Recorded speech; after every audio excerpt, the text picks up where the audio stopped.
आपलं पुन्हा एकदा स्वागत। यंदाचा कान्स महोत्सव भारतीय कलाकारांनी चांगलाच गाजवलाय। All we imagine as light या सिनेमाचं कान्स महोत्सवात प्रीमियर झालं। यावेळेला मराठमोळी अभिनेत्री छाया कदम यांचंही प्रचंड कौतुक करण्यात आलं। छाया कदम यांची कान्स वारी लय भारी कशी झाली पाहूयात या रिपोर्टमधून।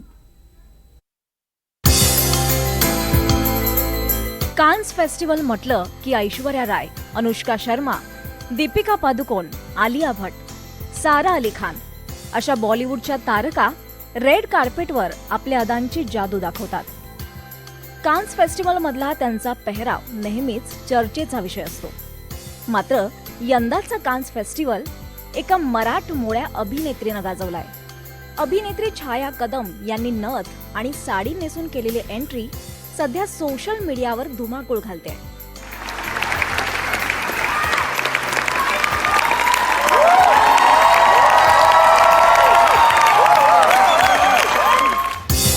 छाया कदम यांच्या all we imagine as light या सिनेमाचा कान्स महोत्सवात प्रीमियर झाला। सिनेमा संपल्यावर उपस्थित परदेशी प्रेक्षकांनी उभं राहून टाळ्यांचा कडकडाट केला।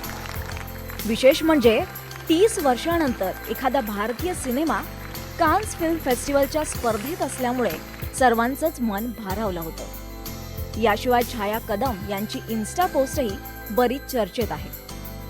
अभिनेत्रीनं आपल्या आईसाठी व्यक्त केलेल्या भावना चाहत्यांच्या मनात घर करून गेल्या। आई, तुला विमानातून फिरवण्याचं माझं स्वप्न अधुरं राहिलं, पण आज तुझी साडी आणि नथ मी विमानातून कान्स फिल्म फेस्टिवल पर्यंत घेऊन आले, याचं समाधान आहे। तरी आई, आज तू हवी होतीस हे सगळं पाहण्यासाठी, अशी भावनिक पोस्ट छाया कदम यांनी लिहिली आहे। छाया कदम हे मराठी सिनेसृष्टीतलं मोठं नाव। त्यांनी आजवर अनेक मराठी, हिंदी सिनेमांमध्ये काम केलंय। अमिताभ बच्चन यांच्या झुंड आणि नुकत्याच प्रदर्शित झालेल्या लापता लेडीज या सिनेमातील कामाचं कौतुक होतंय।